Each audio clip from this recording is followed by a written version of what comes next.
अस्सलाम वालेकुम my dear students of class 8th। आज हमारा जो टॉपिक है वो है acids bases and salts. Not topic but chapter. We will start the chapter acids bases and salts, chapter number 7। और उसको पढ़ने के बाद हमें अपनी ज़िंदगी में जो जो चीज़ें हम इस्तेमाल कर रहे हैं तो हमें काफ़ी हद तक पता चल जाएगा उनमें से एसिड्स कौन सी हैं, बेसिस कौन सी हैं एंड सॉल्ट्स कौन सी हैं। चलिए शुरू करते हैं। एसिड किसे कहते हैं? कॉमन एसिड्स के ज़राए कौन से हैं?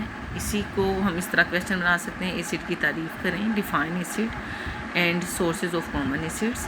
तो ये अब अगर हम देखें तो अगर मैं आपसे कहूँ कि बेटे आपने तेज़ाब पिया है कभी, तो आप कहेंगे ओ मैम कैसी बातें कर रही हैं आप, टीचर कैसी बातें कर रही हैं आप, हमने तेज़ाब पी के मरना है क्या? तो बेटे आप बहुत सी ऐसी ज़िंदगी में चीज़ें इस्तेमाल कर रहे हैं जो एसिड्स हैं, आप खा भी रही हैं, आप पी भी रही हैं। जैसे नींबू, उसमें एसिड है, ऑरेंज जूस में एसिड है तो आप पी रहे हैं, दही है तो उसमें एसिड है, ठीक है, आप खा रहे हैं। और इमली खा रहे हैं आप, बहुत सी चीज़ें, ऑरेंजेस खा रहे हैं आप, तो एसिड्स आप खा भी रहे हैं और पी भी रहे हैं। लेकिन सबके सब एसिड्स जो हैं वो खाने पीने वाले नहीं होते। जो ऑर्गेनिक है वो हम खा सकते हैं, उनके जूसेस भी पी सकते हैं, डिफरेंट फॉर्म में यूज़ कर सकते हैं। तो यहाँ हम स्टार्ट करते हैं एसिड से। लफ्ज़ एसिड लैटिन, जैसे हमारी उर्दू ज़ुबान है इसी तरह से जो लैटिन वो लैंग्वेज है वहाँ से ये निकला था, फर्स्ट एसिड वहाँ से स्टार्ट हुआ है, तो इसलिए इसकी बेस लैटिन है। एसिडस से निकला है जिसका मतलब है तुर्श, सोर, खट्टा। तो आप जितने भी एसिड देख लें, लेमन जूस, ऑरेंज जूस, इमली, आप ये चीज़ें देखें तो ये खटास वाली हैं, खट्टापन है इनमें, तो ये तुर्श हैं। तो ये वहीं से जो है इनका पता चल जाता है कि जो चीज़ भी खट्टी है उसमें एसिड है, मौजूद है। कॉमन एसिड्स के ज़राए क्या हैं? ऑर्गेनिक जो कुदरती तौर पर चीज़ें पाई जाती हैं उनसे जो हैं हमें वो जो सोर्सेज हैं वो हमारे ऑर्गेनिक सोर्सेज कहलाएंगे, और उनसे जो एसिड हासिल होंगे उनको हम ऑर्गेनिक एसिड्स कहेंगे। अब मसाले हैं, फॉर्मिक एसिड चूंटी के डंक से हासिल होता है, यानी चूंटी काटेगी तो हमारे हिस्से में फॉर्मिक एसिड जो है वो डाल देगी। एसिटिक एसिड आप सिरका इस्तेमाल करते हैं, सिरका आप चिकन को, मीट, मटन और बीफ को लगाने के लिए यूज़ करते हैं। हमारे यहाँ इसका यूज़ इतना ज़्यादा नहीं है, लेकिन लोग इसको सैलड्स में भी यूज़ करते हैं। ऑक्ज़ैलिक एसिड आपके टमाटर में पाया जाता है, जब आप खाते हैं तो आपके अंदर चला जाता है। सिट्रिक एसिड सिट्रस फलों, लेमन, ऑरेंज जूस वगैरह में। टाटारिक एसिड इमली और चकोतरे से हासिल होता है। लैक्टिक एसिड दही में, और मैलिक एसिड सेब से हासिल होता है। और स्टीरिक एसिड, सिट्रिक में और स्टीरिक में फ़र्क है।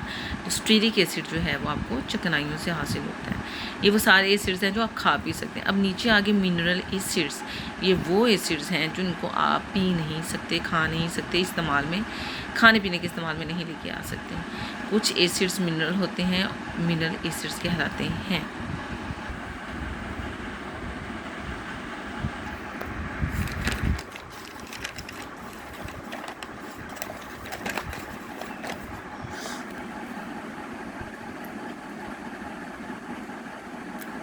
अभी देखें एसिड्स बेसिस के साथ अमल करते हैं नमक और पानी बनाने के लिए। अब अगला जो रिएक्शन है वो एसिड और बेसिस का है, लेकिन यहाँ पे उन्होंने शो नहीं किया, मैं आपको थोड़ा सा एक्सप्लेन कर देती हूँ।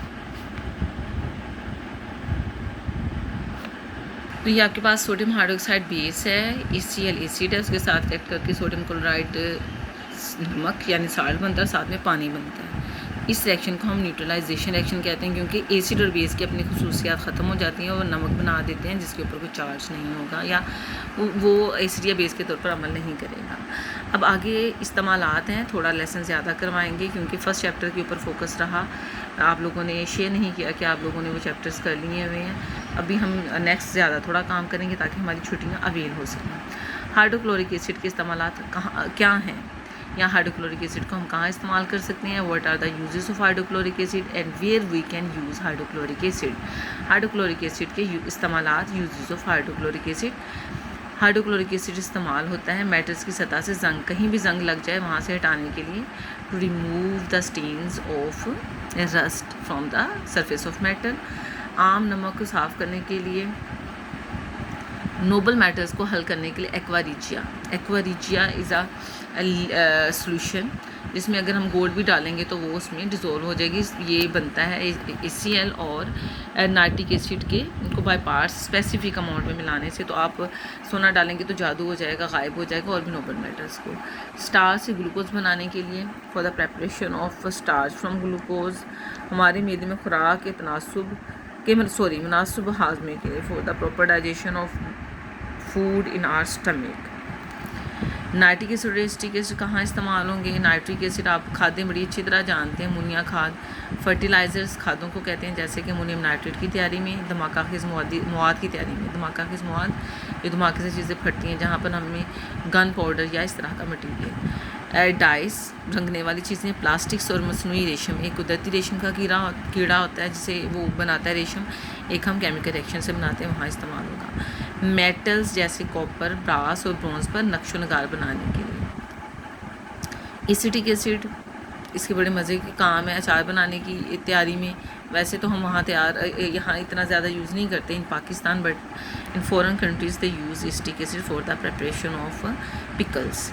सिंथेटिक फाइबर धागे की तैयारी में। सल्फ्यूरिक एसिड इस्तेमाल होता है डिहाइड्रेटिंग एजेंट के तौर पर, एज आ डिहाइड्रेटिंग एजेंट। जहाँ से हमें पानी एब्जॉर्ब करना है वहाँ हम सल्फ्यूरिक एसिड को यूज़ करके वहाँ से पानी ख़त्म कर सकते हैं। फर्टिलाइज़र्स खादें बनाने में, जैसे अमोनियम फॉस्फेट है। अब फ़र्क देखें, नाइट्रिक एसिड में अमोनियम नाइट्रेट है, यहाँ अमोनियम फॉस्फेट है। कैल्शियम अमोनियम फॉस्फेट और कैल्शियम सुपर फॉस्फेट, ये तीनों खादें हैं। सेलुलाइट, प्लास्टिक, मसनूई सिल्क, वही जो ऊपर आपने पढ़ा मसनूई रेशम, पेंट्स, ड्रग्स, अद्वियात और डिटर्जेंट्स की तैयारी में। पेट्रोलियम रिफाइनिंग, पेट्रोल को साफ़ करने में। टेक्सटाइल, कपड़े की सन्नत में। पेपर, कागज़ बनाने में। और लेदर इंडस्ट्रीज़ में। और लेदर में जो उसके ऊपर से दूसरा मटेरियल रिमूव करने के लिए। लेड स्टोरेज बैटरीज जो अब आप घरों में इस्तेमाल कर रहे होते हैं, जो आप सोलर के साथ यूज़ कर रहे हैं, उनमें भी जो है सल्फ्यूरिक एसिड इस्तेमाल होता है। तो आज के लिए इतना लेसन काफ़ी है। आई नो कि ज़्यादा है, लेकिन डेज़ भी कम रह गए हैं, तो जितना आपसे याद हो सके मैक्सिमम कोशिश करें। और जहाँ से समझ नहीं आए बेटे तो प्लीज़ आप ग्रुप में भी पूछ सकते हैं, इसके अलावा आप कमेंट्स में भी पूछ सकते हैं। सुबह आपसे मिलते हैं इंशाल्लाह।